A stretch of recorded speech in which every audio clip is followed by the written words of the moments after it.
Yeah, I mean, as I've said before, I mean, when we're developing that recruiting philosophy, you determine where your primary area of recruiting is going to be, and that's where you put the bulk of your effort. And then you have your secondary area where you're going to put a lot of effort, but again, it's a little bit further away, and so you got to really kind of figure out how you're going to handle both those areas. But then you still have to have that what I call that tertiary recruiting area, which is kind of that third area. And there's places where there's a lot of kids to recruit, and you could go and spin your wheels and spend a lot of time in these areas because there's really good football there.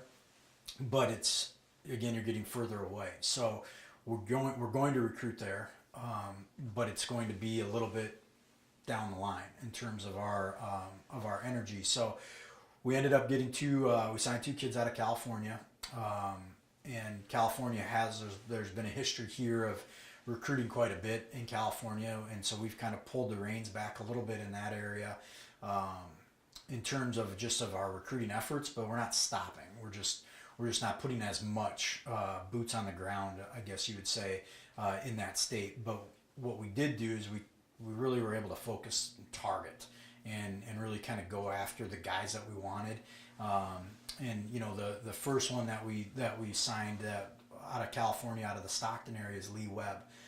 He's got a couple high school teammates that play for us currently, which helps. But what that allows us to do is we know who he is. We know his background. We've got a great relationship with his high school coach. His high school coach knows what we're about and that we're going to take care of his kids, and so we've got a really good relationship there, so that allows us to target that area specifically. And so when you talk about Lee, you talk about their guy. Every high school team's got a guy that they've got to put the bulk of their offensive focus around, because he's their guy that's going to be the guy that's going to help them win. And Lee was that guy. He's a running back. Not the tallest guy in the world, but what he is he's a kid that's got really good speed. But on top of the speed, that what I really like is his toughness. And you watch his film. I mean, one of the first clips you'll see on his highlight video, and I'm glad he put it early, is he lined up in the Wildcat where he's lined up at quarterback, and he runs a quarterback zone sweep to the outside, and as he breaks free and he's running on about a 20-25 yard touchdown run, he's got two guys at about the 3. He doesn't try to run away from them. He doesn't try to get around them. He puts his head down and runs them over. And that's some of those little intangibles that I'm looking for. Is I don't want a guy that's going to be afraid of contact. I want somebody that's going to be able to put his head down and be able to be physical when he needs to be physical. I mean, not every offensive play is going to be blocked correctly, or it may be blocked correctly, but they might have too many guys there. So it's not always going to be the right play. So when that happens and it's clogged up, we need a guy that's just going to put his nose down and try to squirt through and see if he can get us 3 yards. And I don't want a guy that sees everything clogged and says, well, let me try to pop it and get to the outside, because you're going to get run down eventually. So when we look at him, he can do that. And then he's also shown the ability, because he's been in that Wildcat, he can throw the football. He's got breakaway speed, all those intangibles. And he's a guy that's legitimately so excited to be a part of this program, and was so excited in the whole recruiting process, because his teammates that already play for us were pretty special in high school too. And so here they've already started to show how special they can be at the college level, and he wants to be special like them, and wants to kind of follow in their footsteps. So for him to come here and really be able to embrace what we're about, so as far away as we are, I mean, there's no distance issues with him. I mean, he's got some big brothers already here, and know that he's going to get taken care of. But he's also a guy that's going to be pretty special when it's his time. He's going to be a pretty special running back, and I think there's so many facets to his game that we're going to be excited that we'll be able to tap into and really be able to help our offense roll. And then the other kid that we got out of the Golden State there was Ryan DeMarais, and he's from a very small school from Santa Clarita, which is kind of in the LA area, but a little bit north. And he's a guy he went to Trinity Classical Academy. So it's a school that played smaller football. It wasn't at one of the big public school leagues, and he was a guy that played safety and wide receiver in high school. Had some injury issues this year, so again, his recruiting fell off on him, I guess is kind of the best way to put it, which is, is to be expected when you get injured. But the good thing is Coach Edholm was recruiting him early and just stayed with him. And so here's a guy that's just hungry. Feels like he wanted to play college football, and a lot of teams fell away from him because he got injured. And we're talking big teams. I'm not talking teams that we would play on a Saturday. And so they fell off on him. So here's a guy that's got a little bit of a chip on his shoulder, and so he's got a lot that he wants to prove. And for us, he's a big dude that's really physical. And you're talking a 6'2", 205-pound safety, and a guy that's was kind of a roll down safety, almost a hybrid outside linebacker, but he can cover. When he was playing wide out and he's catching balls, his highlights are putting his shoulder down on a tackler or blocking. That's what I like. Any receiver can catch the ball and run and catch a fade for a touchdown. That's a great highlight. But here's somebody that knows what his traits are. He's physical, wants to be physical, great family, great backing, wants him to be great. And so for him, he's with what he wants to prove and what he wants to do, and what we're trying to build our core of our defense, kind of at that safety position, is exactly what we want, because he's big and physical, and you can't not be tough when you got a chip on your shoulder. And so that's what we're really excited for, what he's going to do and what he's going to be. And again, he hasn't played football a lot here in the last year. And so once we get him here and kind of get him into the program, then we'll see how his growth goes and all those things. But he's a guy that's we didn't just take him. We wanted him, and we got lucky, I think. I truly believe that. Staying out on the West Coast, we recruited the state of Washington.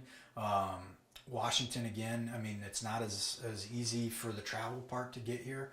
Washington is in a Division II. There's a Division II conference in the area, but there's only one D2 school in the state of Washington, and there's a lot of talent. Seattle's a giant metro area, and all the way up and down the interstate there. And we've got some success of some Washington kids already on our roster.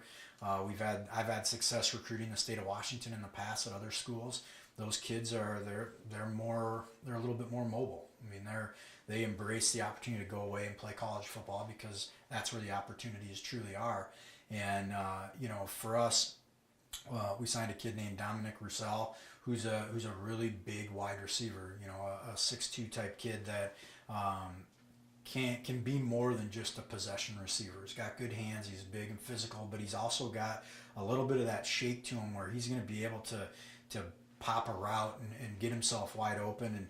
And there's going to be some kids that he'll be able to run away from in our league, and there's going to be some kids that he won't be able to run away from just because of our level. But he's going to be a kid that's going to make those catches, and is going to be the guy that's going to be a great target for our quarterbacks. And he's a guy that committed to us early and stayed with us and had a lot of opportunities that kept coming after him through the process. And so can't say enough about his commitment to us and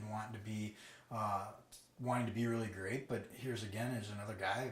Washington, I think, can be a really good place to recruit, but you can't do a great job there until you get the first one. And so to get Dom and what the success that he's had is going to help us in the future. And I've got a number of really good coaching connections out there that are helping us with that process. So it's a no-brainer for us to recruit there, but we just can't put as much effort as we do in our primary areas. But I think Dom's going to be a good first one for us. There's no doubt.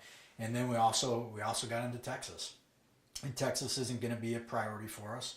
But you ask anybody in Texas, they play the best high school football in the country. So we're not going to put a ton of effort into getting down there, but we're gonna definitely be in there and talking to kids and recruiting down there. And so for us, we were able to get a big offensive lineman, Caleb Calkins, the long body, another, creature type that he's still got a ton of growth. I mean, his best years are way ahead of him. But he's a guy that is 100% into being a Minot State Beaver. I mean, he's already claimed his own title of being a dam builder. So we talk about building the dam. He's already claimed that title, and he's reached out to everybody in our recruiting class on his own after signing day, and who he wants to try to room with. What are we going to do? I mean, he's kind of organizing a lot of this stuff, and through the recruiting process, we don't see that coming. Here's a guy. We saw him a little bit quiet. Just he didn't really put himself out there, and wasn't one of these guys that's going to say, hey, look at me and do all this stuff. But once he was on board, he's literally doing that with the rest of the guys in this class, and I think that's what's really going to make this freshman class so special, is because they're all getting to know each other already, and trying to they're really buying into what we're going to be about as we go forward into the future. And I think it's pretty special to see a guy from Texas reaching out to a guy in California or Washington or Arizona and say, hey, this is what we're going to be about, and reaching out to the kids here in Minot, hey, I can't wait to get there, and all this stuff, and I'm not going to go home for Thanksgiving. Can I go to your parents' place? Will you have me over for dinner? And all of that's already taking place, and here we are in February. So it makes us excited for the future. There's no doubt, and we still got some time. We got to wait till we actually get them here. But I think as you kind of look through the recruiting process, it's kind of a sprint to the finish, and then you take a little bit of a deep breath. But now you get to, we're focusing on our guys that are here, but now we got to start to focus on the development of the guys that are in the boat as we go forward. And so it's an exciting time, and we're really pumped up about this group.